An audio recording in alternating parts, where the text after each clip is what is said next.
Hello everyone, we are back with one more video that is filled with mysteries, doubts, and most important of all, their creepiness. Please do comment on what you feel about these stories in the comment box. So, without further ado, let's begin with the video. Top 10 Great Accomplishments Made During Quarantine. The year is far from over, but you should probably put money on social distancing being the most popular phrase of 2020. This is the year of COVID-19, a worldwide pandemic that has infected 242,191 people worldwide and claimed 9,843 lives as of this writing. The coronavirus has forced governments to cancel mass gatherings, classes in schools, sporting events, and much more to halt the spread of the novel virus. Billions of everyday people are now learning to love being in quarantine. If this applies to you, then cheer up. Some of the greatest artists and inventors have managed to change the world for the better from their quarantined rooms. Let this list serve as a reminder to read more, sleep more, and create more during your enforced isolation. Number 10. Eugene Onegin. Alexander Pushkin standing in Russia is equivalent to William Shakespeare's in Great Britain. Pushkin is the great bard of Russian letters, and one of his greatest productions is the verse novel Eugene Onegin, 1832. The story focuses on the life of Eugene Onegin, a wealthy and spoiled aristocrat living in St. Petersburg. When Onegin becomes tired of attending all the city's balls and dances, he decides to move to his deceased uncle's country estate. There, he meets the poet Vladimir Lenski. Onegin also meets the beautiful Tatiana Larina, who becomes his lifelong obsession. In 1879, Eugene Onegin was turned into an opera by the great Russian composer Pyotr Ilyich Tchaikovsky. Pushkin, himself a dandy like Eugene Onegin, often turned to writing whenever he was sick, most often with some form of venereal disease. In fall 1830, a terrible cholera outbreak in Moscow convinced Pushkin to leave for his family's estate in the country. There, while doing a little social distancing, Pushkin completed Eugene Onegin and other classic works. Number 9. Samuel Pepys's Diary. Samuel Pepys (1633–1703) was a member of Parliament and a civil administrator for the English Navy. During his life, he was best known for his efforts to modernize the Navy and its administration. Nowadays, Pepys is best known for the diary that he kept from 1660 until 1669, which remains one of the best primary documents concerning the English Restoration. In 1665, the bubonic plague struck London. Unlike most fellow Londoners, Pepys was not surprised by the outbreak because he had seen a similar outbreak of the Black Death in Amsterdam 2 years earlier. In June 1665, Pepys wrote to "My great trouble, hear that the plague has come into the city." Then he added, "God preserve us all." Thanks to Pepys's active pen, historians and scientists have a good understanding of how the bubonic plague moved so quickly and proved so devastating in London.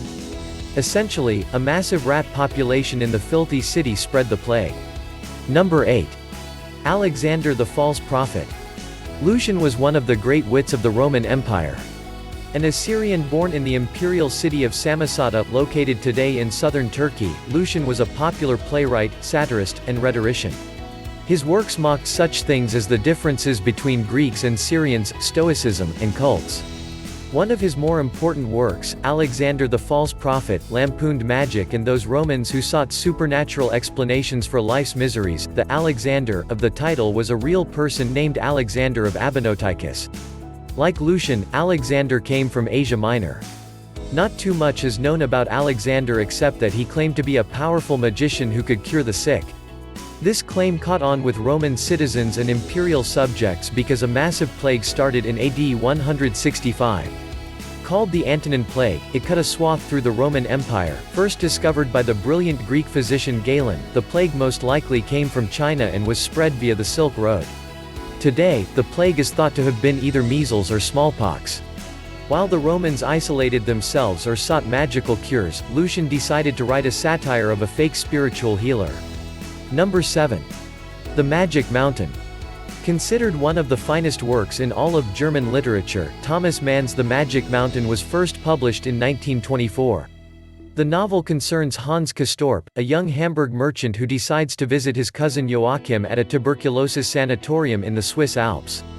Hans's simple journey soon becomes complicated as his health fails and he begins to meet other patients.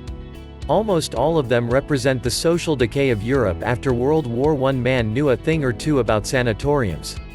His wife, Katja, suffered from tuberculosis, and in 1912, she stayed at a sanatorium in Davos Platz, Switzerland. Mann visited her often.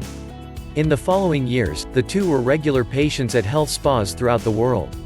Mann turned this experience into the setting for the Magic Mountain. Number 6. Dashiell Hammett. American writer Dashiell Hammett was born to raise hell. The son of an old Catholic farming family in Maryland, Sam Dashiell Hammett dropped out of school at 13 and began hanging out with gamblers, prostitutes, and thieves in Baltimore and Philadelphia. In an attempt to turn his life around, Hammett signed up with the Pinkerton National Detective Agency in 1915. He worked as a private eye until 1922. A few years later, Hammett started writing detective fiction. Without question, he used his real-life experiences to create the fictional private eyes Sam Spade and the Continental Op. Hammett might never have become a writer if he hadn't contracted tuberculosis while serving in the U.S. Army during World War I. The Army recorded that Hammett was 25% disabled because of the disease and granted him a medical discharge. The Army also gave Sergeant Hammett a small pension. Thanks to this pension and a part-time job as a copywriter, Hammett had time to devote to writing, which was still frequently interrupted by his terrible coughing fits. Number 5. Anton Chekhov. Like Pushkin before him, Russian writer Anton Chekhov found time to write due to Russia's frequent cholera epidemics. Between 1892 and 1899, Chekhov wrote some of his best-known short stories, including Ward No. 6 Inches and The Black Monk. At the same time, Chekhov lived a semi-isolated life at his Melehovo estate. It was here that Chekhov helped to organize famine and cholera relief for the local peasants. He also continued his day job as a practicing doctor. Sadly, Chekhov had to stop practicing medicine in 1897 due to his worsening health. Like Hammett, Chekhov suffered from tuberculosis. The disease killed him in 1904. Today, Chekhov is hailed as one of the world's greatest short story writers. Many of these short stories came as a result of what Chekhov saw as a doctor during the cholera epidemics of the late 19th century. Number 4. Paradise Lost. The Englishman John Milton was many things during his life: a pamphleteer, a philosopher, and a politician who served as the Secretary of Foreign Tongues (Latin Secretary) for England's Commonwealth Council of State.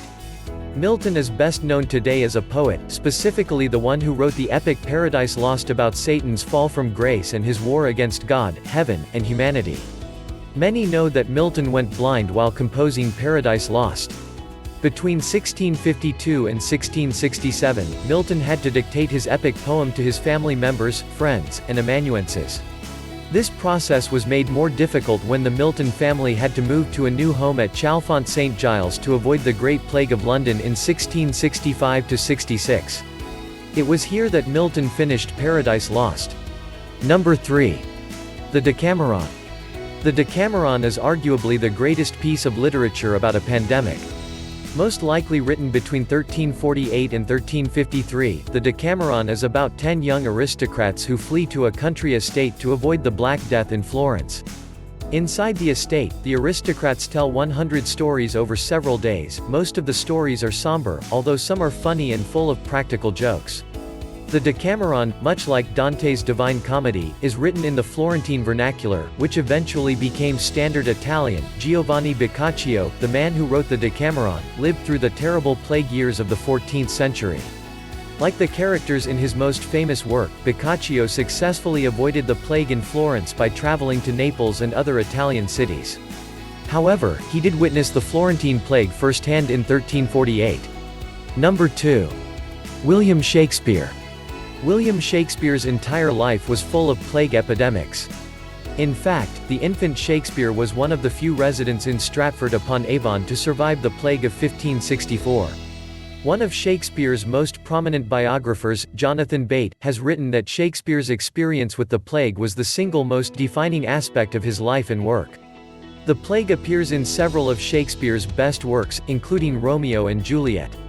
Even more startling, Shakespeare's greatest burst of energy occurred between 1605 and 1606 when he composed King Lear, Macbeth, and Antony and Cleopatra. Scholars now believe that Shakespeare was so productive during this time because 1605 to 06 was a plague year in England. Rather than brood while in quarantine, Shakespeare decided to write. Number 1. Isaac Newton. The English physicist and mathematician Isaac Newton is regarded as the man who discovered gravity and, in turn, wrote down the laws of physics. Without Newton's discoveries, the Age of Enlightenment may never have happened. In 1665, Newton was a subpar student at Cambridge University. That year, the university closed due to the Great Plague of London. With school closed, Newton returned to his family's home in Cambridge and began conducting a series of experiments. While working during quarantine, he first began observing the laws of motion and gravity. When Newton returned to Cambridge University in 1667, he bolted up the university ranks from undergraduate to fellow and then professor in 1669. So, how was the video? Did you find it interesting? Please smash that like button if you did. Please leave a comment in the comment section if you want more such kind of mysterious videos. Do share this video with your friends and family so that they can also enjoy the creepy chill in their spine after watching our videos. Subscribe and press that notification bell to get the best videos from our channel first. Thanks for watching.